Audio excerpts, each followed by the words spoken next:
Coming up this week, I go to the airport for work dressed like this.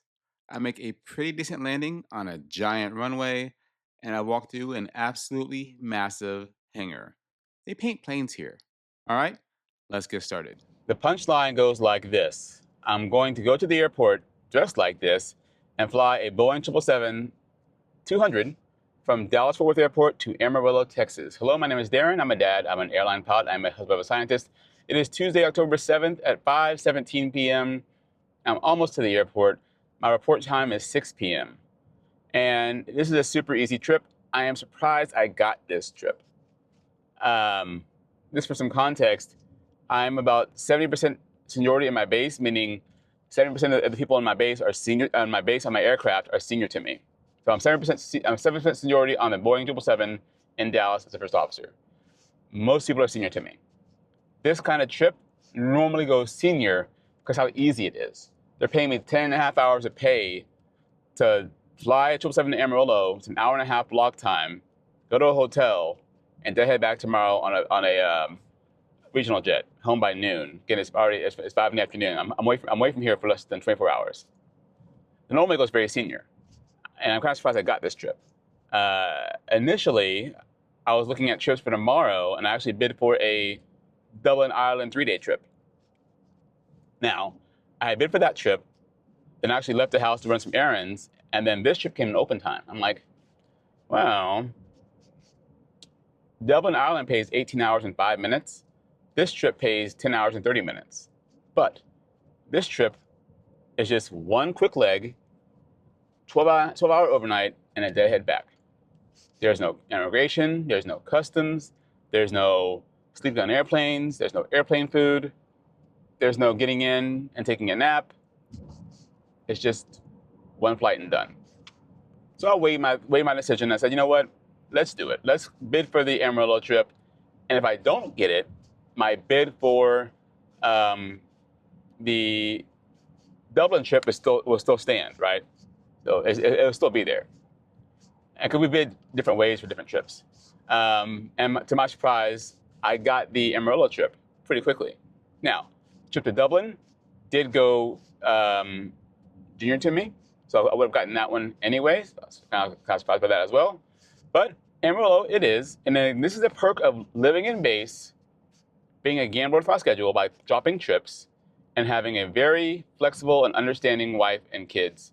That I pick up these random trips. Again, it's the middle of the week, right? It's a Tuesday. When I get done on this trip tomorrow, I don't come back to work for a week. I have plans for the whole weekend with the family. My mother-in-law's coming to town. My kid's going to a band concert. We're doing stuff.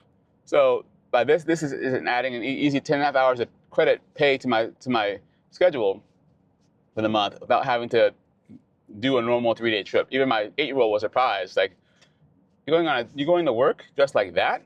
Because I don't have to wear a uniform for February flights. And said, oh, you're coming home tomorrow. Tomorrow?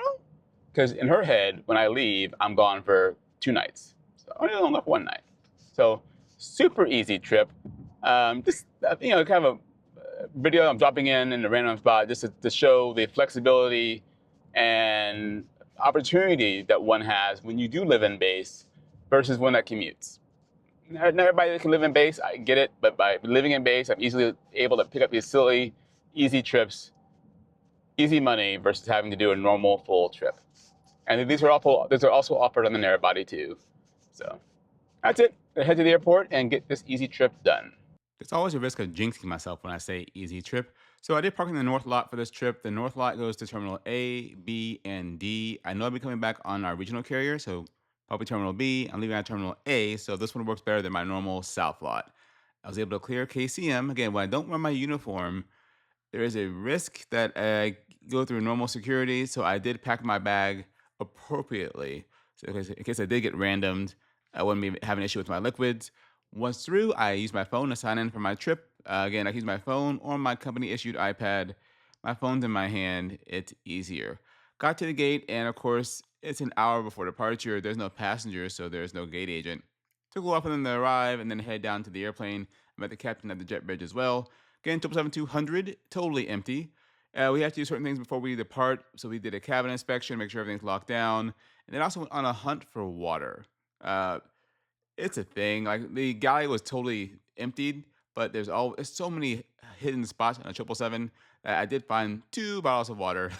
Now I'm the only first officer on the trip, so I had to do all the pre-flighting inside and outside like a narrow body pilot. Oh, the harm. Anyways, I did not bring my own personal headset because it's a 1 hour flight. So I did use a company headset. They are supplied in all aircraft, along with these little wipey things. So I did wipe down the headset very, very well. Germs stick around, and when I used to use a company headset many years ago at my older carrier, I got sick a lot. So use your own headset if you can. If not, wipe her down. Here's our clearance to Amarillo, and I do find this clearance a little bit confusing, and I brought it up to my ATC friend, and he agreed with me. If you look at it, it says route clearance, origin DFW, destination AMA via so via direct to Hoodad, direct to Panhandle, right? So you think I just go Hoodad Panhandle, but that makes no sense leaving DFW Airport. But it says load new route to Amarillo, Hoodad 2, climb via the SID, expect level 300 in 10 minutes after departure. Departure frequencies on the SID, squawk 3263. KDFW, Hoodad 2, Hoodad Panhandle AMA. So again, I know what it means, but it's easy to confuse this and think, oh, we're clear direct Hoodad, direct Panhandle. You're not. Leaving DFW Airport or any major Class B airport, you are never given direct anywhere on departure. You're always given a standard instrument departure procedure. But I do find this a little bit this could be a lot clearer as far as how the clearance is given from the ATC to the pilots. Anyways, we have about 25 minutes to go. You can see right there it says ACARS push, meaning we call for push via our little computer, not via our voice anymore in Dallas. So I'm going to take you through an entire flight in almost real time as best I can. So here we are at Terminal D in a 777-200. This is X-Plane 12. I'm going to go through many things I normally do, not everything, and many things I'm doing are not company procedures. I'm just showing you how to operate the airplane. So the first thing we're going to do is get the ADRU cooking.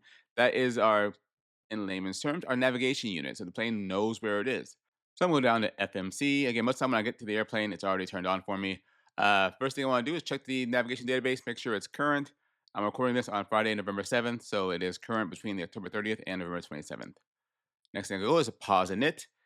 That's at the GPS position. I'll pop it in there, and I want to verify that that makes sense with the actual airport diagram. Now I'm going to put in the the departure airport, DFW, and my arrival airport, AMA. Now, in real life, I get a data link sent to my plane from my dispatcher. I'm going to show it to you here, step by step, button mashing the old-fashioned way. So again, we're going off runway 36 right on the Hoodad to departure. I like picking the runway first. Then it gets rid of all the SIDs that don't support that runway. There's Hoodad 2, and there is no transition for this departure procedure. I'll show it to you here in a few minutes. There are many ways to load this FMS. This is the way I like to do it. If I'm doing it, hand jamming it, I'll go to Amarillo. I think I'll do runway 4, and I'm probably gonna get vectors. Again, I could look through all the different procedures and figure out a good transition point. It'll probably be vectors. That all makes sense. Life is good. And now I will continue on. So I need to tell the plane how much it weighs, right? It knows how much fuel's on board. It has calculated. It has no idea what the zero fuel weight is. The zero fuel weight is used to calculate everything. The plane needs to know the weight so it can do all the performance stuff. An empty 777-200 weighs about 312,000 pounds. So I'm going to put that in there. And now you see the gross weight, right? It's just zero fuel weight plus the fuel. And then putting reserves, but how much we want to have when we get to Amarillo is about 18,000 pounds. That's a pretty safe number. Most captains want to have about 20,000 pounds at least on a 777-200 going to a medium to big airport. We're going over there, 50360. I'm putting a random cost index there of 50. Cost index is used to figure out how fast we fly in various portions of the flight. Now we need to figure out some takeoff performance data. Normally my dispatcher does this for me. I don't ever do it by myself. I have charts in my manual to do it. If I ever have to go to those charts, it's a bad day. So I'm going to use the one built into the plane here. Dry runway, anti-ice is off, and calculate. And you can see these are crazy low numbers. 108 knots, 111 knots, and V2 at 115. A selected temperature of 65 degrees. That's telling the engines to pretend it's 65 degrees outside to reduce the amount of thrust we're using. Why? It saves fuel, saves noise, saves engine wear and tear. It is very, very, very, very rare we do a full blast max power takeoff. Extremely rare, but we can reduce it further. We can do a TO2 takeoff. That was a TO takeoff. Boeings have a TO, TO1, and TO2. I want to do TO2. Let's go reduce it even further. Now we're down to 92.4% power, right? So TO2 is on this X plane is different than my real plane, is a 20% reduction. And then I'm going to further reduce the power even more with an assumed temperature of 23 degrees Celsius. So on this one here, it works just fine. Anyways, on the 200, we almost always use flaps 5. I'm making the numbers big on the right-hand side to put them onto my PFD. Once I'm done with that, I'm kind of done with the box for now. So at the airlines, we have flows and checklist. Flow is just a way of getting stuff done quickly and is always backed up by the checklist. So I'm just going to go through an abbreviated flow, making sure that the mode control panel, what we use to control the autopilot, is set up correctly. So I'll make sure the flight director is turned on, turn the auto throttles on. I'm going to set the indicated the speed dial here to what my V2 is. I want LNAV and VNAV, but I can't have LNAV yet. Why? Because it's still trying to figure out where the plane is. It takes 10 minutes, even in the real plane.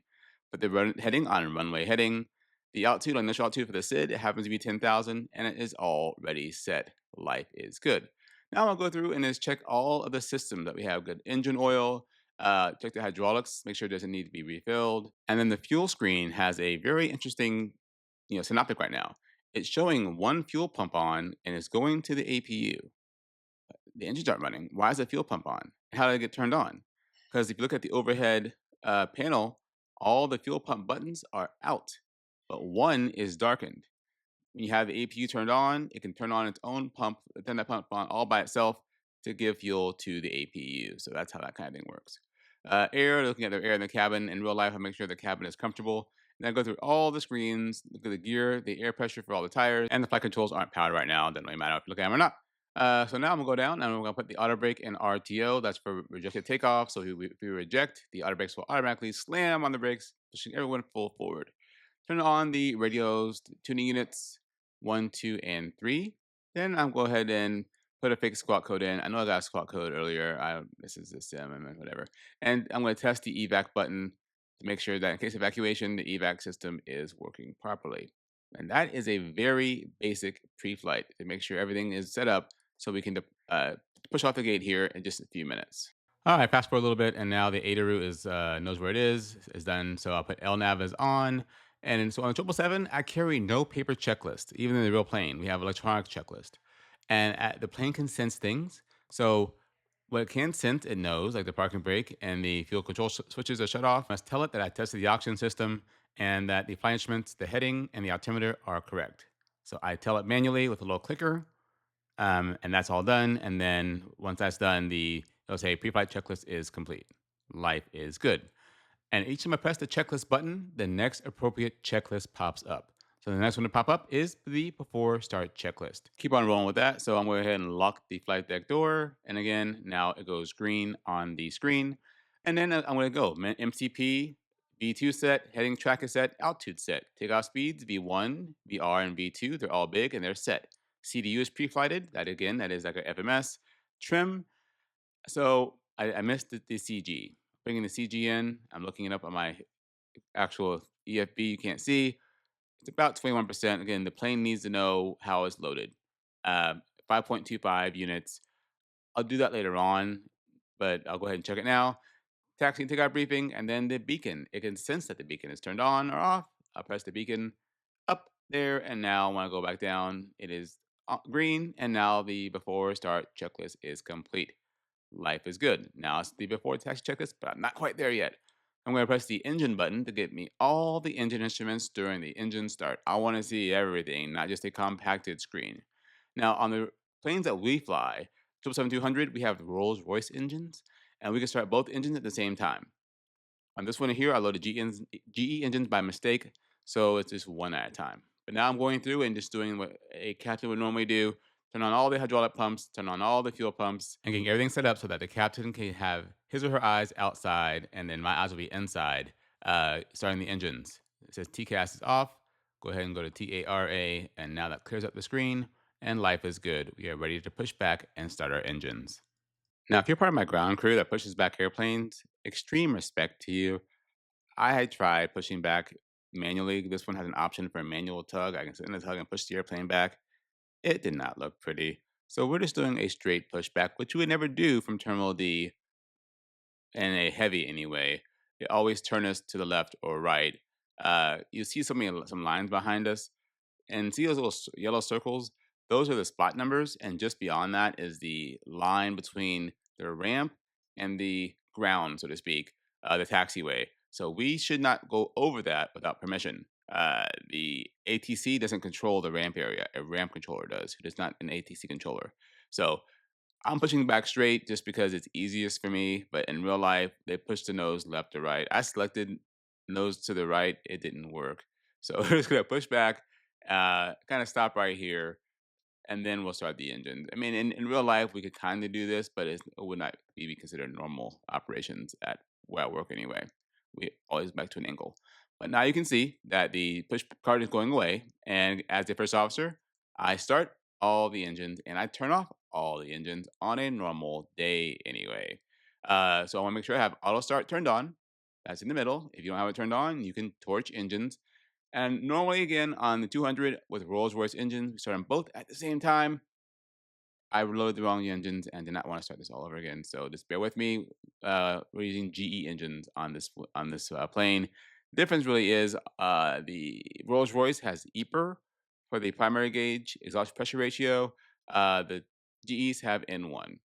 But I have just one engine started now, and you can see that it is now spinning up. And I just put fuel control to run, and that's it. It's all automatic, very Airbus-like. Now, I'm just kind of watching everything. The engine is fully started. We see my mouse just now up at EGT, and that little red line goes away. That is when the engine's fully started. So I'm looking for oil pressure right now, and it has oil pressure already. So my job is done. If anything goes wrong with this engine start, the computer will automatically reject the start and abort the start all by itself. So it's slowly adding fuel. You can see EGT rise. That's exhaust gas temperature. And once that red line goes away next to EGT, the engine is fully started and at idle. Until then, it's still starting up. In the normal chain of events, and most engines I've ever started, it starts turning the engine with high pressure air from the APU. Then it starts sparking, and then it adds fuel. The red line is now gone. The engine is fully started. We'll go ahead and start the right engine. This will be an abbreviated start because you already saw one engine start, but it's the same thing. It goes to start. I move the fuel control up to run, and then look for oil pressure, because of course in the sim it's always oil pressure, and the engine will fully start, and then we will begin our after start procedures. And right now we're at 4x normal time, so it's just quickly spinning up much faster than it normally would. Once it's done and all my ground personnel people have left the area, then we'll move some flight control services, including putting the flaps down to the flaps 5 setting. I'll turn the APU off, and then I will refer to the checklist to make sure we have everything done correctly. So as you see, the flaps are magenta right now. I'm going to turn the APU off real quick. There it goes. Say APU cool down up top. The flaps are magenta. Once they're at the proper setting, they go to green. I'm pushing recall to make sure there's nothing hidden as far as any cautions we might have seen. Auto brake is RTO. Flight control is checked, and the ground equipment is all clear. Checklist complete. And the next one is before takeoff checklist. Flaps set for takeoff setting. They already are at flaps 5. Life is good. So I've called the ramp controller and asked, hey, ramp, we're ready to taxi with our flight number. And they'll give us the spot number. DW ground doesn't care about what gate you're at. They want to know what spot you're coming from. So I would say, hey, we'll clear the spot 134, or whatever the case may be. When we're making this right turn, understand that captain can't see to the right. So I'll be looking out the right window right now, making sure it is indeed clear to the right. Making a full right turn, and our plane is so big that it's hard for us to stop on the number. So I normally will call DW ground and say, hey, flight 9801, approaching spot 134 with Yankee, the current ATIS code. They'll come back with, most likely, of our 36 right. Thanks for Yankee, taxi to runway 36 right via Golf and Whiskey, Quebec. Now, they also have coded ways of telling us things like runway 35 left bridge, or runway 36 right inner or outer. I only have the bridge routes memorized. The inner and outer, in all my years of being at basic DFW airport, I have never memorized those. So I always have to look them up when they give us those. It's pretty rare that they give us those. And from my memory, Inner and outer are opposite of how I think they are. But this day, it was this Gulf and Whiskey, Quebec. Now, the 777 is a very large airplane, and when we're empty, she likes to taxi very quickly. So the captain's almost always riding the brakes as we taxi along. You don't want to take a 90-degree turn any faster than 10 knots, and we use the ground speed on my ND to figure out how fast we're going on the ground. Airspeed won't register to above 30 knots on a 777. Now, you taxi away in real life with people on board, or even right now it's empty. I get the final weight and balance printed out on a little printer from the airline as we taxi to the runway because we have no idea how much we normally weigh on a real flight. On this flight, we know we're only two people on board, so we know we're just really just zero fuel weight plus two people. But I get the final printout from the airline on a weight and balance, and I verify that the performance data from my dispatcher is it makes sense with the final weight and balance. Make sure we're within limits. Sometimes we get a lot of last minute cargo or bags. It might be heavier. Or if it's a day where we have a bigger delay and the temperature outside gets super hot, we need different performance numbers. If it starts raining and we need wet numbers for takeoff because with a wet runway, we'll have less distance to stop. So we'll have to adjust our performance to make sure that in case something happens, we can still reject on the remaining runway surface. So lots of stuff happens on this taxi. On the 777, thankfully, it's very automated. When I flew the MD-80, I didn't stop moving most of the time between the gate and the runway. There were so many items for me to check. The MD-80 is a very manual plane. Uh, Automation is my friend. It reduces workload greatly. Some people say with more automation, pilots aren't pilots anymore. I disagree. We're still pilots, but automation helps us be better pilots and have more situational awareness of what's going on. Fewer mistakes can be made. With MD-80, it was a very manual airplane. It had so many things to check. On 777, lots of stuff is being done for me automatically. Now, normally I would also right now be setting the actual trim units. I forgot to do it. I'll show you how to do it. But I'm using this to trim wheel buttons on my yoke to move the elevator up and down to the proper setting for takeoff. Now, taxiway golf, let's make a slight jog to the right here, and we'll go all the way down golf to Whiskey, Quebec, which is the first turnoff from golf. Foxtrot, the taxiway to my right, that one can turn at Whiskey Papa. Golf can only, normally turn at Whiskey, Quebec.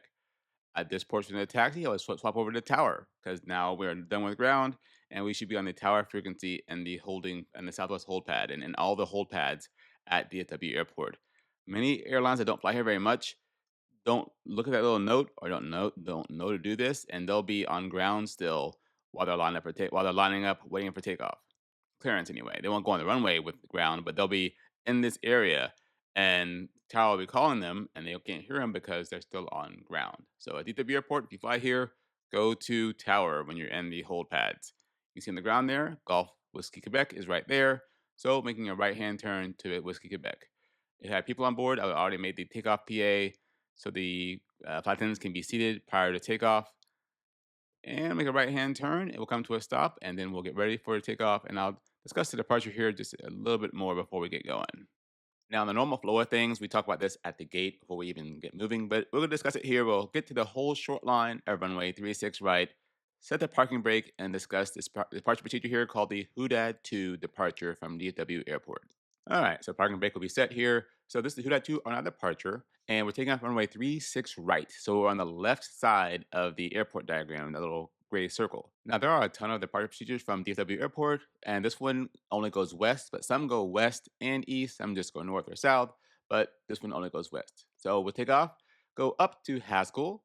Again, that's 240 knots max, 5,000 feet or above, over to Toloy, then to Piglet, Muty, and then out to Hudad, and that is the end of the SID, way over at Hudad. And looking at the initial climb box for runway 36 left and right, you can see it says climb heading 356 to 1,120 feet, and then you go direct to cross Haskell at or above 5,000 feet. So that's why they have 1120 in there at or above. So you just climb on a heading, which might push you left or right, depending on the winds, before you go direct to Haskell. Of course, on the right-hand side, it says top out to 10,000 feet. So now on the initial check on with departure, we just say flight 9810, 2,400, climbing via. We're not gonna say 10,000 because they know we're going to 10,000. And again, we say climbing via, and that we're gonna respect the climbing restrictions all the way out. And going to the top of the screen, it says Lone Star departure frequency is 126.475. The transition out to the course is 18,000 feet. You need radar, you need RNAV, you have to have DME, IRU, or GPS. You have to be a turbojet, and there's other notes for other situations. But this is the departure procedure we're doing today, the RNAV, HUDA-2 RNAV departure from DFW Airport. Once we're talking to tower, I normally put in the departure frequency into the secondary, the standby, so that it doesn't matter if I'm taking off or the captain takes off, the departure frequency is already set up for them. So you just have to hit the transfer button once we are cleared to contact departure. So again, on this departure procedure, it is 126.475. It is set in the standby. Life is good. Once we clear it onto the runway, I will once again check the checklist to make sure it's all done. It is, because if we don't do it, we get a warning. The captain will turn on all the lights to make sure we're totally visible. We check left and right to make sure that the runway is clear to the right and to the left, and they taxi onto the runway. 'Cause even though I have a tiller on my side of the flight deck, it is company procedure, and at most airlines I know of, I know there's a few out there, that the captain taxis on the ground. Why? Because that is the way it's done. Why? Because that is the rule, and it is what it is. Hey, I get to be a passenger princess most of the time. So we line up on the runway, and once we are centered up and lined up, the captain will say, "You have the aircraft." I'll say, "My aircraft." And then at that point, I'm the flying pilot, and the captain would be the pilot monitoring. Up until this point, I have been pilot monitoring on the ground. At most airlines, the FO talks to the ground. The captain is the one that is taxiing on the runway. And again, you'll see me lined up here. Then we're gonna have a little flash. I had to redo it. Here we go. On GE engines, we set the thrust to about 50% in one, and then we press the toga button.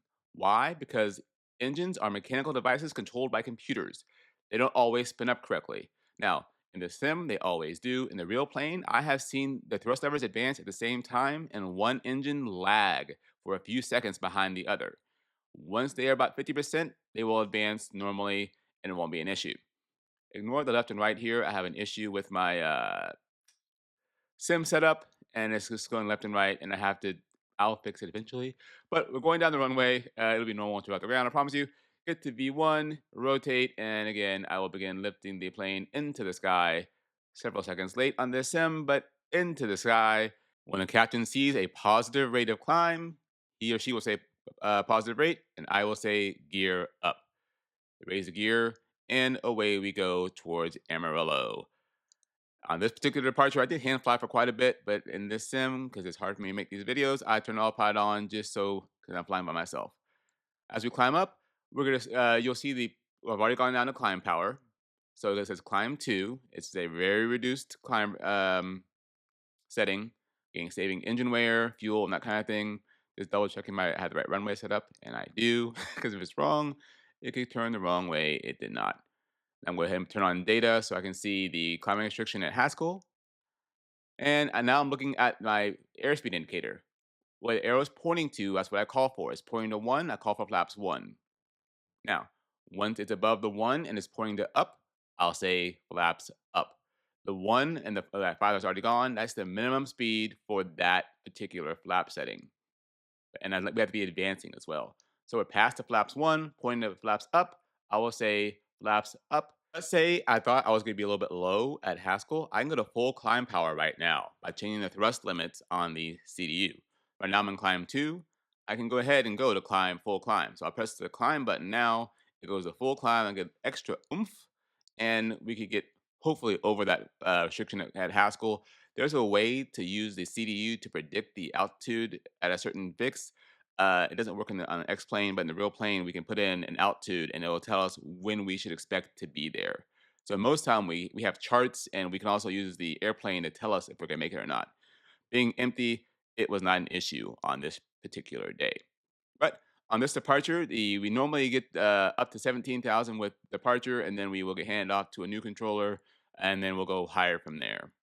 So right now, I'm going to go ahead and speed it up because we're just going around the corner and climbing up. So I mentioned before, we have a cost index assigned by the dispatcher, and that is used to determine how fast we climb as far as the speed and, of course, the rate. The faster we have for speed, the lower the rate. The slower speed, the higher the rate. That can always be changed by the pilot.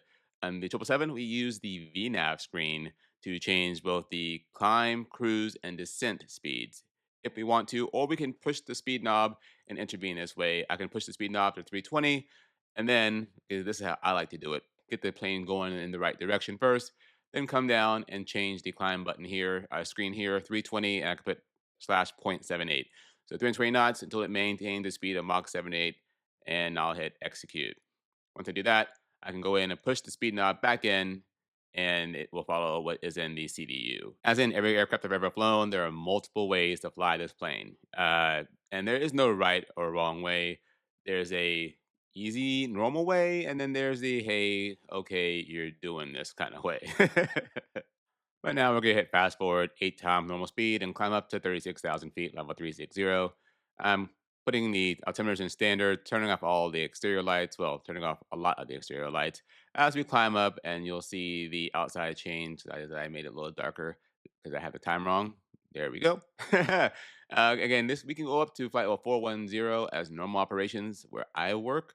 The plane could, in theory, go higher, but we don't ever go higher than 410 for a multitude of reasons, and it's very rare for me to even go in the 40s in a 777. It's been maybe one time ever, and it was probably on a ferry flight. The 777-200 normally goes in the upper 37, 38,000 feet, pretty easy, 39. The 300, it really goes that high. Doesn't have enough wing to go that high normally. So here we are, leveling at 36,000 feet. And once we get up there, I'll go ahead and begin discussing the arrival and approach into Amarillo.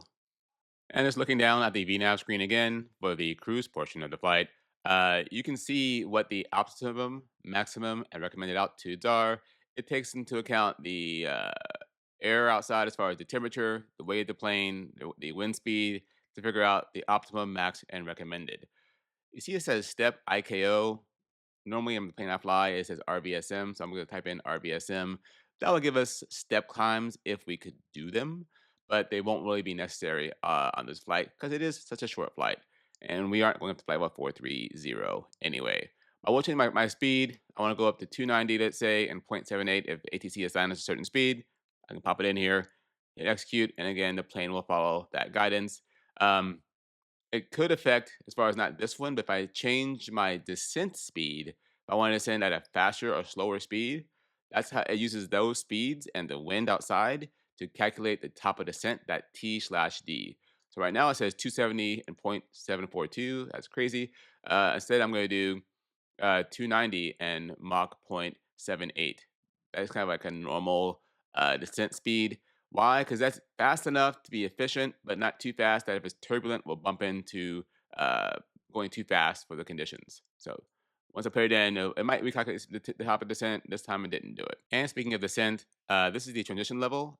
In the US, it's always 18,000 feet, but in Europe and the Caribbean, it's different. I'm going to change it. That's where you go. Now, let's say they gave us direct to the Amarillo Airport because it's not very busy out in West Texas. We can go direct. We can put a beam points. Why do we need a beam points? Because that way we can see when we were beamed the fixes on our normal flight plan. We use those for time and fuel burn calculations to make sure we're burning the right amount of fuel and we're there at the right time. And in this case, they say, hey, giddy up and go fast. I'm going to go 320 and 0.83 Mach. So I mentioned before, I'm expecting the runway 4 into Amarillo. And again, it's normal to do a visual approach back up by the ILS. That is the most common approach I do. But we always reference the ILS approach plate just so we can brief it. It makes things easier that way. Also, using the all available resources to make sure we get to the right airport is very important. Now, we could file and go direct to Magarl or from the west to Yalpu. That's an initial approach fix if you really wanted to. It's very rare at the airlines for us to do that, but if you're a pilot, you can do that kind of thing. Also, you can also go to PAVI is an initial approach fix. Now, PANDE, PANDE is also an initial approach fix and is also the final approach fix. How's it both? Well, let me show you. So if you're coming into PANDE, you'd have to cross the PANDE uh, NDB and then come back around and do a procedure turn to re-enter the approach to then use it as a final approach fix to go down and find the runway environment. Now, how would I brief this approach? That's a great question. This is the way I brief it. It's not necessarily the way the airline tells you to do it.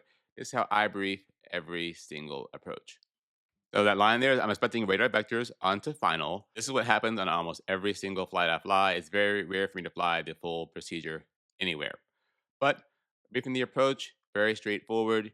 I will start off with this is the ILS localizer runway 4 approach in the Amarillo, Texas. 11-1 is a chart number effective August 10th. Now, as far as the local frequency is 110.3038 on the inbound course, crossing Pandy at 5282, going down to Barrow Mins at 3807. That is 200 feet above the ground. Touchdown elevation is 3607.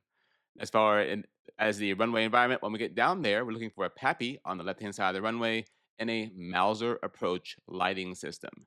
If we get down there and we don't see the runway, we're going to climb straight ahead to 4,100 feet, making a right climbing turn to 5,000 feet, and go out to COD to hold. And again, you can see the misapproach procedure of that little dash line out to COD to hold. I'd verify that the CDU has the correct procedure in there. And from that point on, it is a briefed approach. That is kind of how I do it, this short and skinny. From here, I would refer to the airport diagram and I say the runway is 13,502 feet long, very long runway. I think this used to be an Air Force base. And we need roughly 6,300 feet to stop based on the landing distance calculator that is on this X Plane 12. At my airline, we have a whole separate app we use that we can put in various variables for runway conditions similar to this, but most days it's not an issue for landing distance where the 777 flies anyway. And I finished this calculator on the app. Flaps 25 or flaps 30, flaps 25. It's very common on the 200. It reduces, again, fuel usage, noise, and does make it for a little bit nicer of a landing. And I'm putting a VREF add addition of 5. That's just a buffer in case we have any kind of gust. The way we get the VREF addition on the Boeing is very different than the Airbus. The Airbus had a whole different mindset. It's almost always just 5 knots. That's it. If you flew the Airbus, we had a whole different way of doing this, but I fly Boeing now. So I'll put in the flaps 25 speed of 126, and then that's on the FMC. And then on the actual plane, I will fly 131 knots on final. And also part of the briefing is where I plan to exit the runway. Papa 3 looks pretty good. It's halfway down the runway, plenty of distance.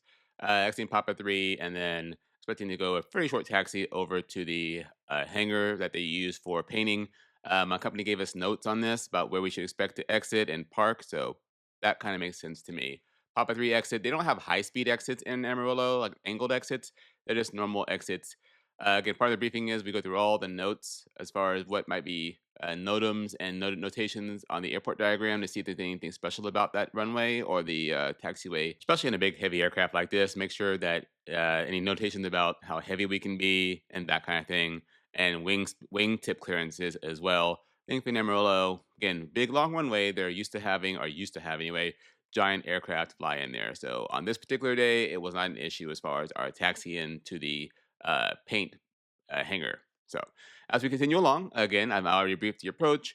I've briefed the rollout and landing. One thing we also brief is handing over the controls of the airplane. Because again, I am pilot flying, the captain is pilot monitoring.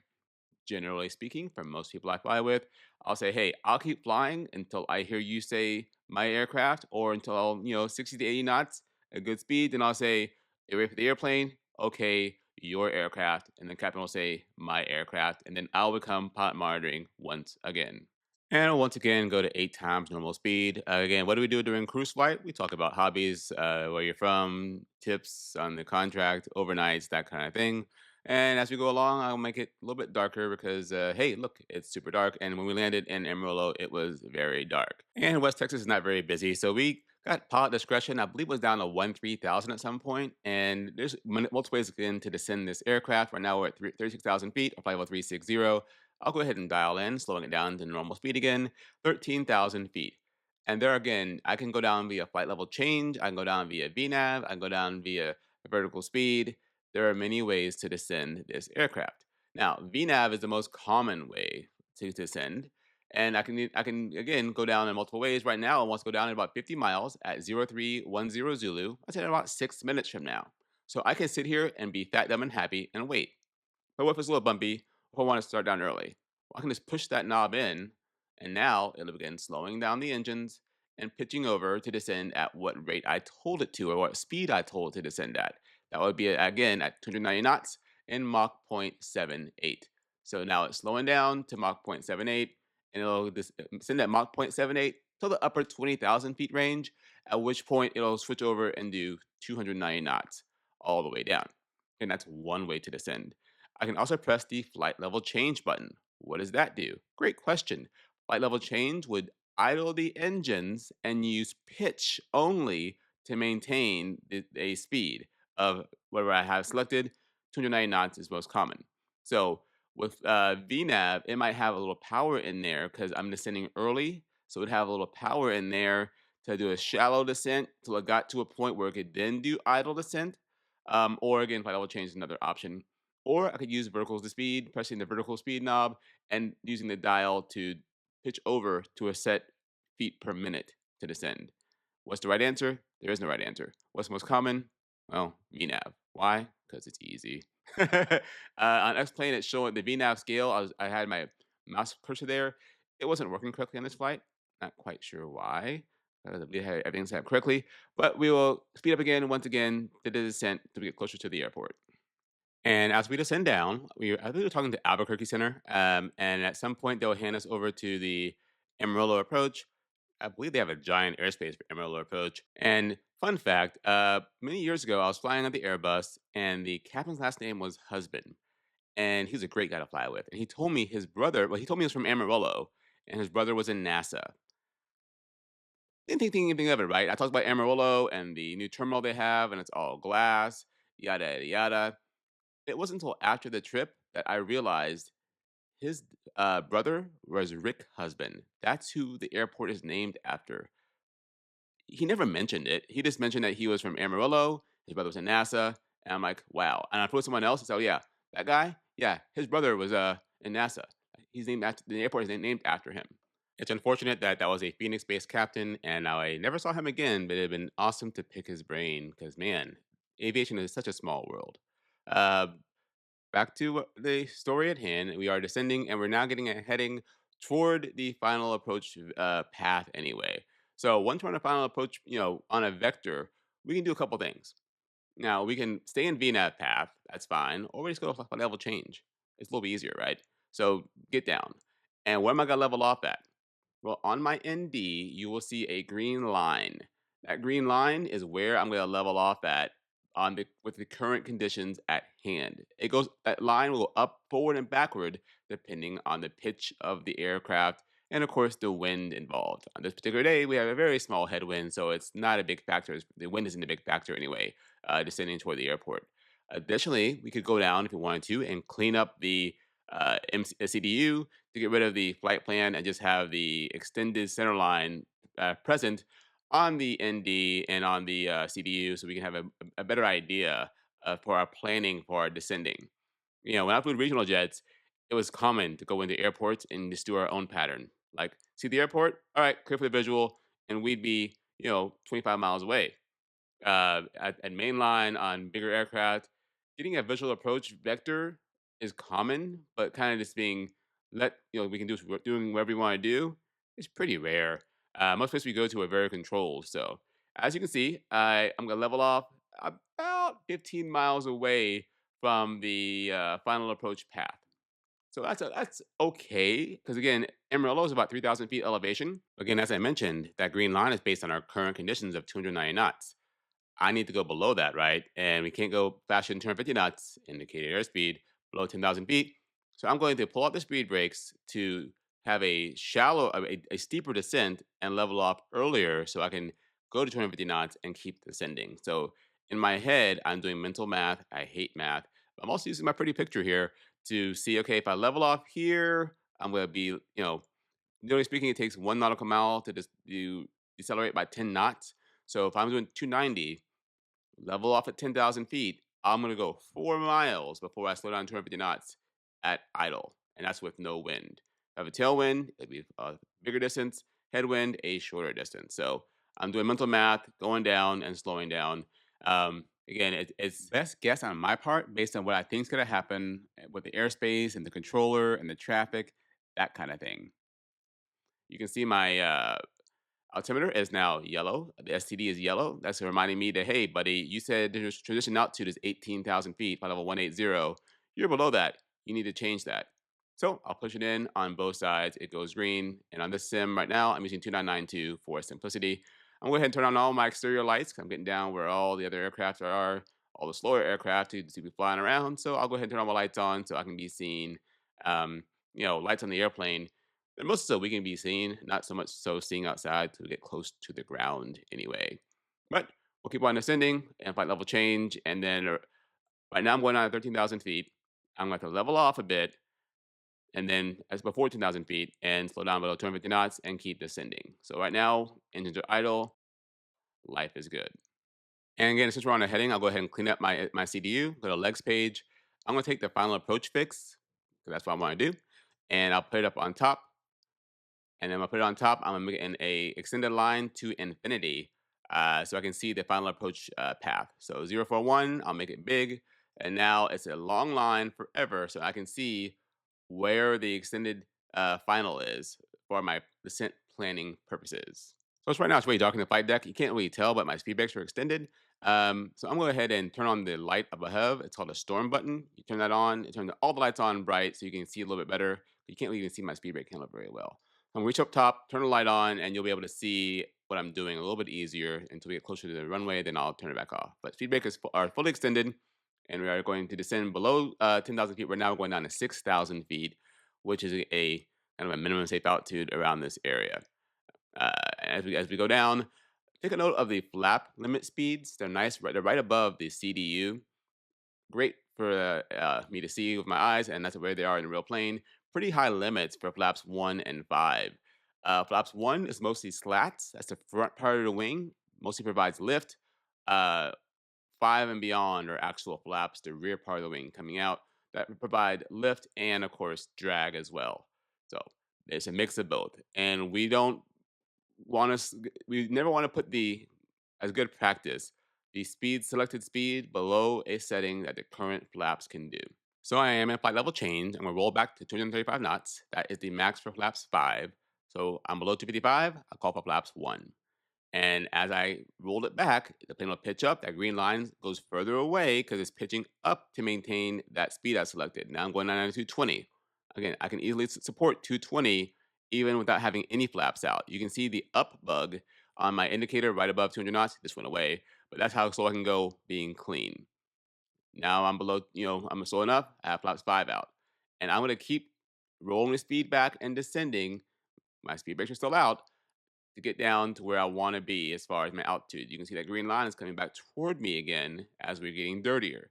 Speed brakes are out, flaps 5, and it's pitching slowly back over again to get to the proper speed. That green line goes forward and backward. But now I'm slow enough for flaps 15, and flaps 15 come out.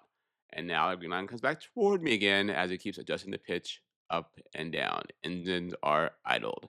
I'm going to go ahead and give myself a little bit of a funky base to final. And around this point, they asked if we saw the airport or not. And I believe we could see the airport. There is a gotcha airport.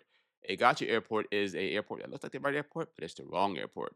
And it's very, very, very, very common to see two airports close together that have the same runway designations. Because again, airports are designed primarily with the prevailing winds in the area.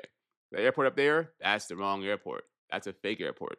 And again, it is visible from the actual airplane. That's why I have always used an approach, even in a DFW airport. I always load an approach so it's cost nothing to make sure I'm lined up with the right runway and the right airport. Every now and then you see some news report about some airline or airplane lining up with the wrong runway or airport. It is free 99 to load up an approach. There is no machismo flying airplanes. You use all available resources when you fly an airplane to make sure you're going to the right place. There's a speed brake warning because the plane is leveling off and adding power. And it's like, hey, shouldn't be adding power with the speed brakes out. I have now retracted the speed brakes and I armed them for landing. I'm going to keep on slowing down. Again, this is a big airplane. Slow down early, get configured early, be stable early. Turning final. Around this point, we did call the airport in sight, and now we were clear for the visual approach. So from this point, I can put in a lower altitude. I can do whatever I want to get down and land on the runway. Again, that runway you see right there, that is not the right airport. It would be super easy to say, oh yeah, airport in sight. and start diving toward that airport. And then you have some explaining to do. Airport is way up there. Yeah. One of my mottos in life is in flying, no paperwork, no news. At the end of every flight, I don't want to do any paperwork, and I don't want to end up on the news. You can see I selected vertical speed mode, VS, because I can see the glide slope on my PFD. I'm right below the glide slope. I put in 5,200 feet. That's right above the altitude for the final approach fix. So I shallowed my descent. So now it is adding power to maintain my selected speed and using the vertical speed to get the rate I selected. Getting a little bit lined up with final, I have the approach button armed to grab both the localizer and the glide slope. They'll both come in, and ideally, the glide slope, there goes the localizer first, and then the glide slope. The 777 can grab the glide slope first, and you can even do it from above, like it's a setting that we don't like to use. Some operators have disabled that feature from getting the glide slope from above, meaning we're above the glide slope and the plane will dive down to get it. That's less than ideal. I have selected 5,000 feet as the initial approach altitude, and again, I'm slowing down and going down. So I've selected the slowest speed I can support at flaps 15. The gear have already been lowered. I've already selected flaps 20. And again, I'm getting configured to land and be fully stabilized. I want to be fully stabilized at least 1,000 feet above touchdown zone elevation. Electronic checklist. The first two items are done. Speed brake and landing gear is waiting for my flaps to agree with my setting I told you I'd be using flaps 25. There it is, flaps 25. Checklist is complete. Life is good. Now it is all up to me to get down and land this airplane on the central line. I'm clearing this silly, yeah, it's a sim thing. I don't like having that cabin call thing, but I'm going to ignore it coming into a landing. Now, on most landings, I will turn the autopilot off between 1,500 feet and sometimes 500 feet above the ground. It depends on the situation. If it's a busy environment, or especially if somewhere like London, where we haven't been cleared to land yet, one thing I do is I'll leave the autopilot on until we're cleared to land. In the US, they'll clear us to land 20 miles away behind 5 other airplanes. In Europe, they don't. That terrain warning, I don't know why it's going off. I'm on glide slope, I'm on localizer. I think it's a weird simism because it did not happen in a real plane. I'm kind of canceled right now. It's kind of annoying. But I'm on path. I'm stabilized. Life is good. I'll probably turn it off here in just 1 second, and then I will hand it fly it down to the airport. There it is. Autopilot disconnect. And again, it's just small corrections. Again, I have a very small quartering headwind, pretty stabilized conditions. Again, it's a wide runway. It is easy to seem like you're way too high, especially in a smaller airplane. When I do my RJs in here, regional jets, I would feel like I was way too high. That's why you always follow the Pappy and Bazzy down to the runway. This is a secondary, like, hey, let's make sure we're at the right altitude. Now, I have a very small quartering headwind, so between like 40 and 20 feet or so, I will apply the rudder pedals to counteract that to line the plane with the nose of the plane with the runway, and a little bit of aileron to the left. There we go. So we're nice on center line and touchdown. Now, this is a very long runway, so I will use a little reverse, right? I'll click off the auto brakes here in a second because I realize we have a long way to go. So there goes the reverse thrust. And then the auto brakes are already disarmed. You can tell going to disarm mode. And now we're just rolling down the runway. So I went to idle reverse pretty quickly. This plane slowed down a lot more than the actual plane did. But we will go down the runway, take the Papa 3 exit as planned, and we were cleared to taxi to the paint shop to park. Now, being on the ground is much more stressful than being in the air. So many other moving vehicles. I don't touch a single thing until we are clear of the runway. Then the captain gives verbiage, and I start cleaning up the airplane, raising the flaps, turning the AP on, and getting the plane ready to park at the gate. Amarillo is not crazy busy, but we always, again, brief our expected taxi routing just to have a little bit of expectation bias for every airport we go to, just so we have an idea of where we're going to go. To look for any kind of hazards, hot spots, meaning areas the FAA has designated that, hey, be careful around here because lots of pods have had issues. But you can see what the hangar kind of looks like up there. It is kind of what it looked like in real life. We pulled up, and the guyman came out. They helped us park in a random spot right in front of the hangar. And look at this massive, massive space. It is crazy how large this place was. Again, photos don't do it justice. You'll see a little bit more here in a second, but yeah, they give it a whole 777 in here and paint it. But grab my stuff. Again, I always take a suitcase with me, even though, I could just put everything I need in my little kit bag. You never know. So grab my suitcase, head down the stairs, and there were several other aircraft from other airlines that were also there that had either been painted or I think they had already been painted, ready to be picked up by their airlines to head back into service. Again, I told this would take about 8 days for them to paint our airplane. There is United over there, nice Airbus, and a 737. Then I think there was a Sun Country plane as well. So the ride to our hotel was take us a few minutes, so we got to walk through the hangar again, massive, massive space. Went outside and hopped in the shuttle to the hotel. And here's what came kind of funny. So I started talking to the van driver about the airline I used to fly for and how a captain at my previous airline had done the steak challenge in Amarillo. You might know about this. He did it twice. This van driver knew that captain. She knew all about that captain and the number of times he had completed the challenge. I'm like, what a small world. Because this captain hasn't flown for that regional in over 10 years. That's how the legacy of pilots is known. Again, small town Texas, but got brought up to the hotel. Again, nice hotel. I haven't overnighted in Amarillo a long time. The hotel I used to stay at has since closed. Um, but pulled up and now for the debrief. So that was a stupid easy flight. It's 8:53 already in the room. Not a whole lot to say. It went surprisingly smooth. Uh, didn't meet Nicholas. He flies for Allegiant. Um, at the gate, he recognized me. I'm saying, people recognize me. I'm always amazed. I'm just a schmuck, right? I'm dressed like this. And he was walking down by, and I was away from the aisle quite a bit. And he recognized who I was. He was here interviewing at where I work, and so hopefully he'll get the call soon, and I'll see him on board at my airline. He lives in North Carolina, so probably based in Charlotte. Bless his heart. Um, but yeah, so met the captain. Said, "Do you want to fly?" I went, "Yeah, I'll fly. What the heck?" Pushed back from the gate, taxied over to 36 right. Even with a 60-degree assumed temperature, TO2, meaning really reduced power, we took off pretty quickly. Hand flew till 10,000 feet because we were leveled off for a while, so we got 10,000 feet pretty quickly. Then just shot the crap on the way over here, right? We asked for a visual for runway 4. Gave us little vectors, and they pointed us right at the final approach fix. Slow down to 160 knots, flaps 15, gear down, turn final, flaps 25, and done. Wasn't a great landing, it was average. Pull up to the paint shop early. Talk to those guys for a bit. Takes 13 days to paint 777. Learned that. About a day and a half to strip it. And then the van came, drove us to the hotel. We're here for 12 hours. They did have us down for a 9:31 van. The flight leaves at 10:16. That's pushing it. So we pushed it back to an 8:30 van. This is too early. I wanted 8:45. Cap wanted 8:30.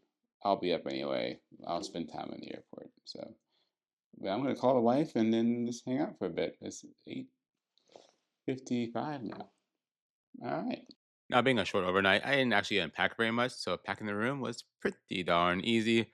Again, wearing normal clothes, which later would turn out to be an issue, but for now, I did go downstairs, had a decent breakfast. It was free, so I can't complain that much. It wasn't my favorite breakfast in the world.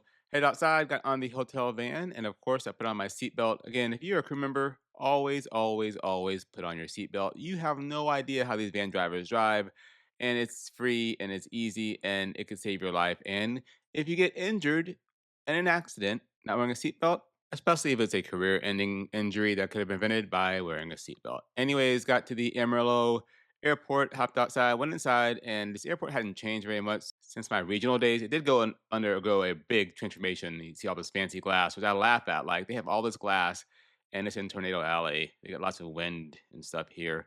But went inside and they don't have KCM here, but they do have TSA pre-check. I was pre-check.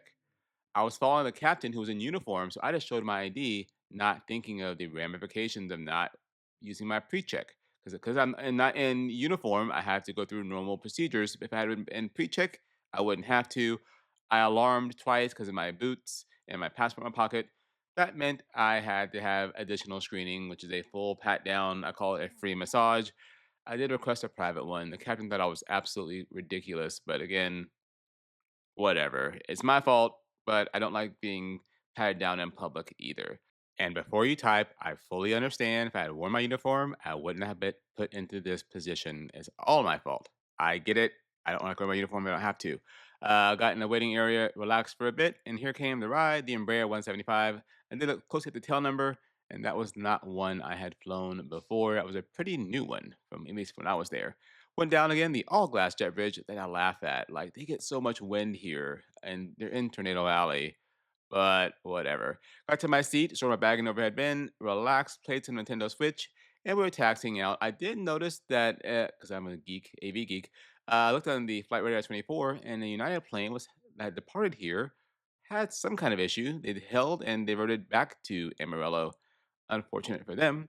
But we departed right to the southeast. Nice departure. Headed up toward Dallas Fort Worth, and they made a spectacular landing on runway 36 left. Very short taxi in to Terminal B, and I was done. Head up to the terminal, out the door, and then, of course, the escalator was broken. I swear, if you are an escalator repairman, you probably never, ever, ever have a boring day at work because these are always out of service. But down the escalator, onto the employee bus, out to my car, and now for the final trip debrief. All right. So easy enough trip. Currently 12:15 p.m. I think we got in a little bit late in Dallas, but otherwise, a very smooth, easy trip. And I used to think guys were crazy for wanting to pick up these trips. I'm like, it's only 10 and a half hours. I mean, it's 10 and a half hours, but versus a normal 3-day trip where 15 or 18 or 20 hours, or even 28 hours in the case of Incheon, Korea. But 10 and a half hours away from home for less than 24 hours, really only operating one flight and deadheading back. It is easy. Uh, you have to be senior normally to get these trips. Just for reference, a trip went out today. I was posted today. It's a ferry to Tulsa and deadhead back tomorrow. The pilot that got it is the same pilot that beat me out for the time and a half trip to Incheon, South Korea this week. It left on Sunday, came back on Tuesday. He got that trip, right? He's number 1,500 in seniority. I'm 8,000 in seniority. He can easily hold captain on the 777. He chooses not to. But he got that trip, and I was surprised he didn't get the trip I got. But now thinking back, he got back last night, yesterday evening. So he was not legal to pick up the trip that I picked up. But he was legal to pick up the trip for today. So he got the Tulsa trip today. And I'm sure he would have happily taken my Amarillo trip. But it's what it is. Again, it's all seniority. It's all fair and pilot bidding and being crafty. So I'm going to head home, enjoy the rest of my day. I would love to do this again. The plane will be ready in 13 days. Unfortunately, in 13 days, I will have a trip already, so probably can't do it. But I'll take them when I can get them. And I can send over to Darren and wrap it all up. It's fairly straightforward trip. My pay's on the screen, per diem's on the screen, case on the screen. There is no international pay because, of course, I just put Amarillo on back. But hope you enjoyed the very short video. Have a great day. And as always, thank you for stopping by.